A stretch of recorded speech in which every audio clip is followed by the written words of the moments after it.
This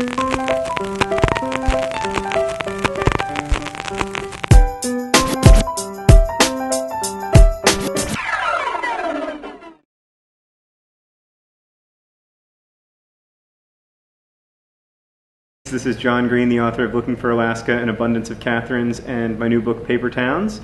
You have very wonderfully given me some questions to answer, which I am now going to answer as quickly and succinctly and yet brilliantly as possible. Which Paper Towns cover is your favorite? There are two covers, the blue and the yellow. I'm going to imagine that right now they're coming on your screen, one blue, one yellow.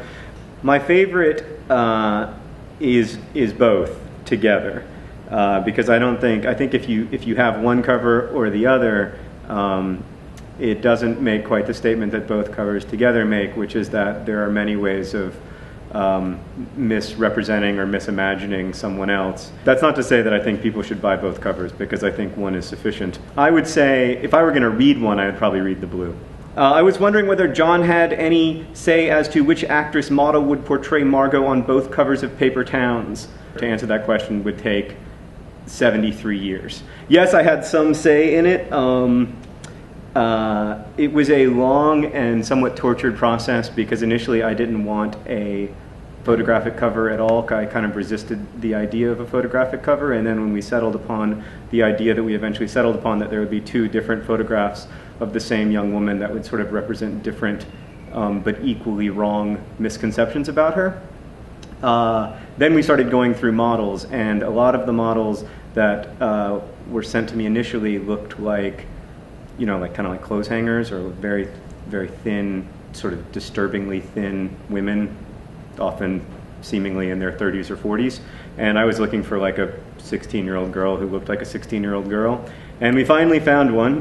Her name is Dana, and she lives in Canada, and she's super cool. I don't know her personally, but I have looked at her MySpace. Her MySpace is fantastic. She has a lot in common with Margo. Do I feel weird that readers will now associate this specific girl with Margo rather than leaving it up to their own imagination?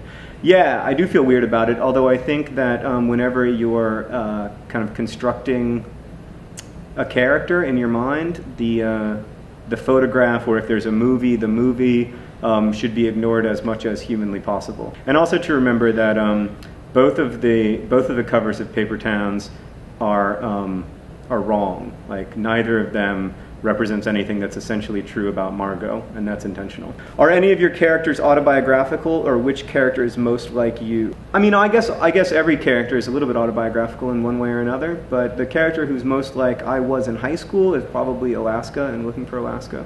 It's an odd pick because she's a girl and I'm a guy, but Alaska is probably the character that I'm most able to relate to of anyone in my work. The address of your website is www.sparksflyup.com. By the way, thank you for the plug. Why sparks fly up? What does that mean to you?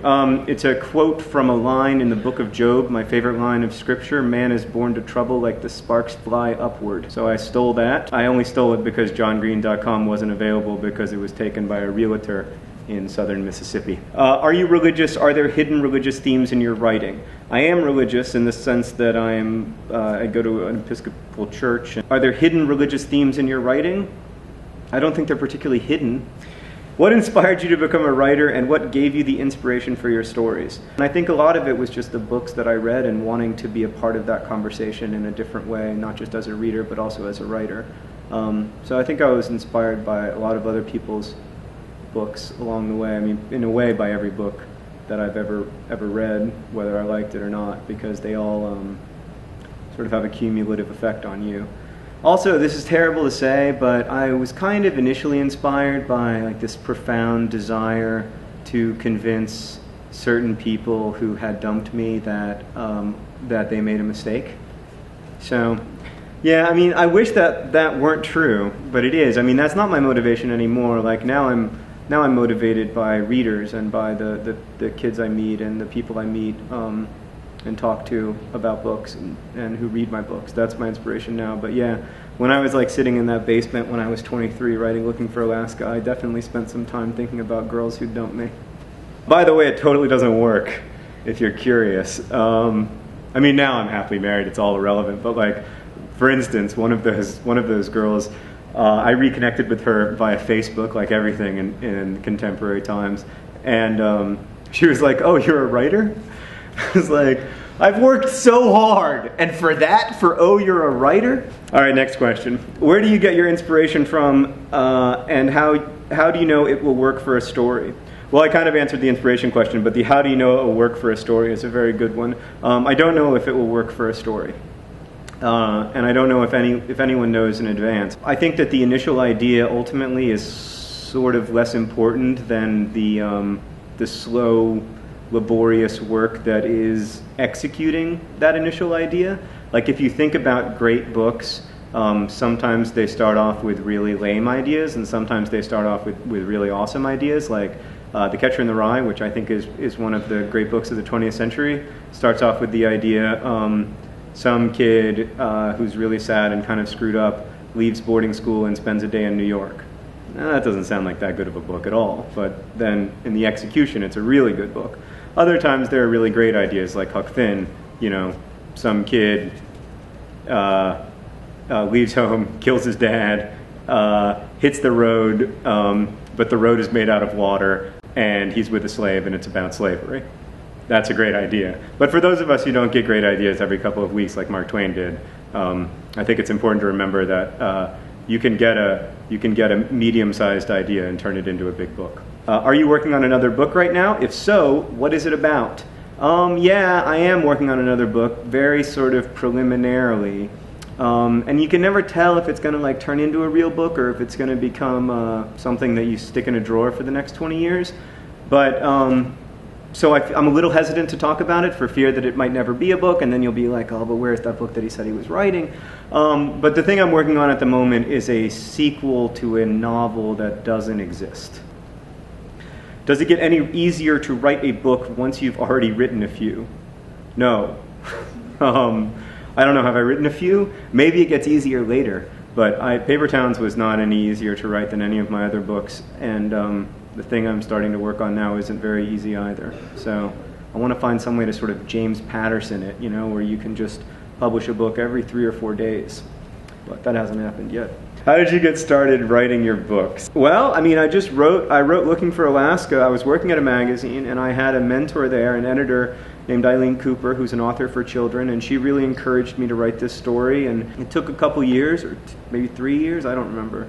When I'd finished a draft and revised it with her and revised it again, that's when we sent it off and it got published. Well, they agreed to publish it, and then I spent another 2 years rewriting it, and then it got published.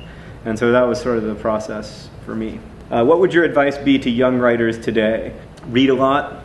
I don't think there's any apprenticeship for writing other than reading. I don't think there's any way to figure out how stories work or what they do or what they can accomplish and what they can't accomplish except for reading. The other thing that I would say is that I think it's really kind of strangely important to tell stories to your friends and to listen to their stories. Like when I was in high school, most of my time was spent sitting on a couch with 2 other guys playing Super Mario Kart, which is a game so old that no one who's watching this video will remember it, and making each other laugh. My whole goal in life was to tell stories that these guys liked, and so I was very conscious of when they weren't paying attention to the stories or when I lost them and when I had them, and I think that that's a great way to learn how to pace a story. What works is just to tell stories, and translating that to text I think is a process and it takes some time, but if you can learn how to tell a good story to your friends, then I think that's actually making progress. This question is, which character is most like you?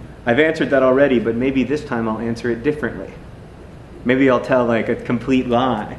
Like the character who is most like me is the eagle from Looking for Alaska.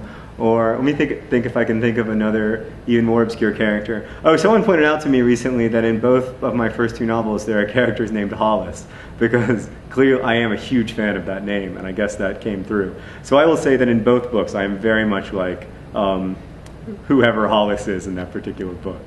Thank you guys so much for watching. It's such a pleasure to be here in Worthington and in these nice fancy green chairs, and thank you for your wonderful questions.